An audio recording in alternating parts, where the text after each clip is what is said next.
Biografia de William Carey, capítulo 17.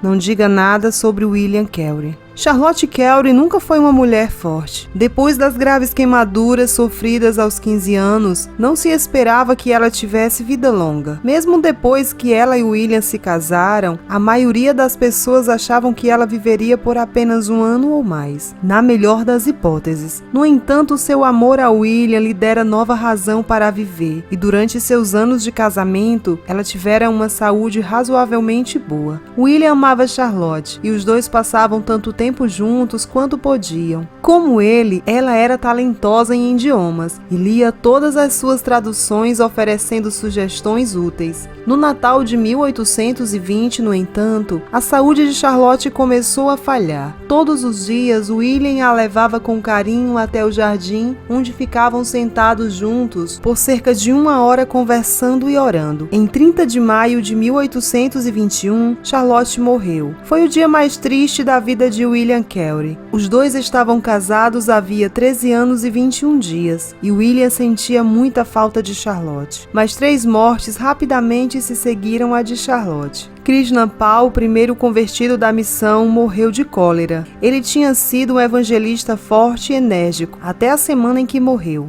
Em seguida veio a morte de Felix Carey, de apenas 37 anos, como resultado de problemas no fígado. Logo depois, William Vardy contraiu cólera e morreu em 24 horas. Aos 54 anos, ele era o mais novo da tríade de Serampore e o primeiro a morrer. Ele fora um membro fiel e valioso da equipe. William pranteou muito a morte de todas essas pessoas. Em 1823, William se casou pela 3ª vez. Uma nova esposa era Grace, uma viúva de 45 anos. Ela era gentil e generosa, e todos de Serampore ficaram contentes quando ela foi morar lá. Os dois estavam casados por apenas alguns meses quando William machucou a coxa em uma queda muito ruim, enquanto saía do barco. Quando o governador-geral ouviu falar do acidente, imediatamente enviou seu médico particular para tratar de William. O médico fez o melhor que pôde, de acordo com o que se sabia de medicina em 1823. O tratamento de William incluía ter 110 sanguessugas colocadas em sua coxa. Apesar do tratamento, William teve uma recuperação lenta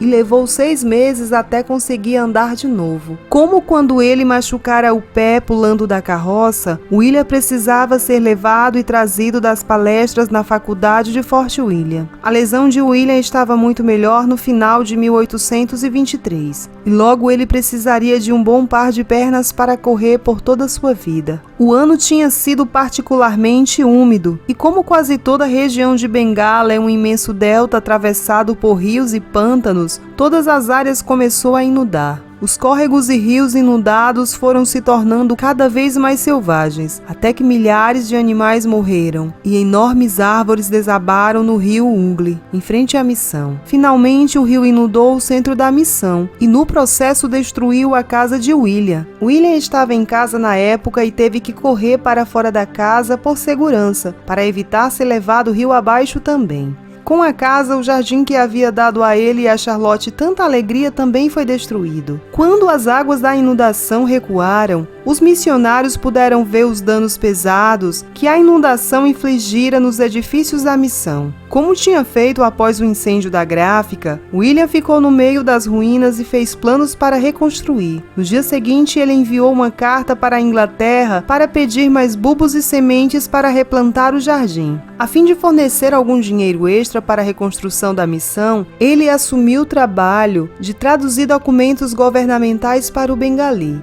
Mais tarde, tudo foi consertado e a faculdade de Serampore voltou a funcionar. Então, em 1827, o rei da Dinamarca concedeu à faculdade o direito de todos os seus departamentos conferirem graus. Foi uma grande honra, pois a faculdade de Serampore foi a primeira faculdade da Índia a receber esse direito. A ironia da situação não passou despercebida a William. Ele sorriu para si mesmo ao recordar como anos antes ele encorajara os ministros discordantes em Kettering a inspirar grandes coisas. Agora aqui estava ele, um homem com nada mais do que a educação primária, encabeçando a primeira faculdade na Índia com o direito garantido de conferir grau. No ano seguinte, o novo governador-geral, Lord Bentinck, decidiu dar uma boa olhada na prática do Sati. William fizera o possível para manter a horrível prática visível aos olhos do público, desde que escrevera o relatório para o Lord Wellesley, em 1802. De fato, daí em diante, ele incomodara todos os governadores gerais para que tornassem a prática ilegal. Agora, por fim, parecia que alguém tinha a coragem de fazer exatamente isso. Na sexta-feira, 4 de dezembro de 1823, Lord Bentinck assinou a ordem, declarando a prática do Sati ilegal em toda a Índia.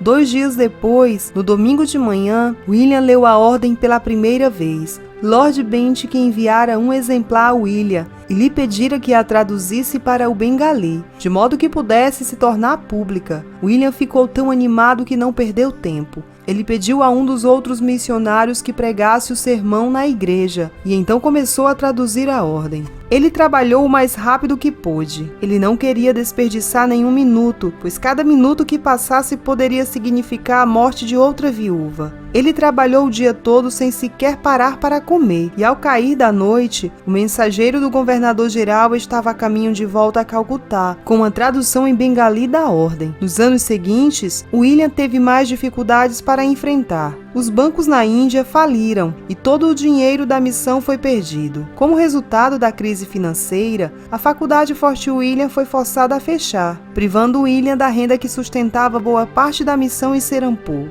Na sequência, ocorreu outra inundação. Mais uma vez, o jardim de William foi destruído e enormes árvores de mogno varrida pelo rio atravessaram suas estufas, quebrando-as em 1000 pedaços. Assim que as águas da inundação recuaram, William começou a plantar o jardim de novo. William também prosseguiu em outra revisão do Novo Testamento em bengali e lecionou religião e ciências na faculdade de Serampore. Mesmo sendo agora um homem idoso, ele permanecia fiel ao chamado missionário. Ele nunca desistiria desse chamado ou se aposentaria dele. Em julho de 1833, William sofreu um derrame. Embora ele tenha se recuperado um pouco, logo foi seguido por outro derrame e depois outro. Cada golpe o deixou mais fraco que o anterior. Apesar dos efeitos dos golpes, William gostava de estar no jardim. Por isso era carregado para lá todos os dias. No final, no entanto, ser levado para fora se tornou muito estressante para ele. O jardineiro levava flores e folhas para o quarto de William e conversava com ele sobre como estava cada planta. Os 3 filhos também vieram para ficar com ele. Jabes veio de Rajputana, onde ainda dirigia uma estação missionária. Também vieram William Jr. e Jonathan, agora com 37 anos. Veio de Calcutá, onde ele era advogado bem conhecido. Muitas outras pessoas vieram visitá-lo também, incluindo o governador-geral e sua esposa, o Dr. Wilson, o bispo de Calcutá e outros missionários recém-chegados. Uma das últimas pessoas a visitar William foi Alexander Duffy. Ele veio discutir seus próprios planos para estabelecer uma faculdade cristã na Índia, e William o encorajou. Alexander Duffy ficou profundamente impressionado com os anos de serviço missionário de William e conversou com ele a respeito deles também. Contudo, uma vez que William se cansava muito rápido, a visita não quis ficar muito tempo. Quando ele começou a caminhar em direção à porta, porém, William se sentou na cama e o chamou de volta. Sr. Duffy, disse ele com voz fraca, o senhor tem falado sobre William Carey. Quando eu partir, não diga nada sobre mim. Fale apenas sobre o Salvador de William Carey. Na madrugada de 9 de junho de 1834, William Carey morreu em silêncio em sua cama. Ele contava 72 anos, no entanto ele pediu para ser enterrado ao lado da segunda esposa, Charlotte. Ordenou que uma lápide simples fosse colocada em seu túmulo. A lápide deveria dizer seu nome e idade, sob a qual deveria ser escrito: um verme miserável, pobre e indefeso. Caio em seus braços, Senhor, braços gentis. William Carey pode ter se visto como pobre e desgraçado, contudo as pessoas o viam como algo bem diferente. Enquanto seu corpo era carregado pelas ruas de Serampore, as bandeiras na casa do governador da Dinamarca foram baixadas a meio mastro, e as ruas estavam repletas de multidões de hindus, além de muçulmanos e cristãos. silenciosos, todos desejosos de observar pela última vez o homem que se tornara uma lenda muito amada na região de Bengala.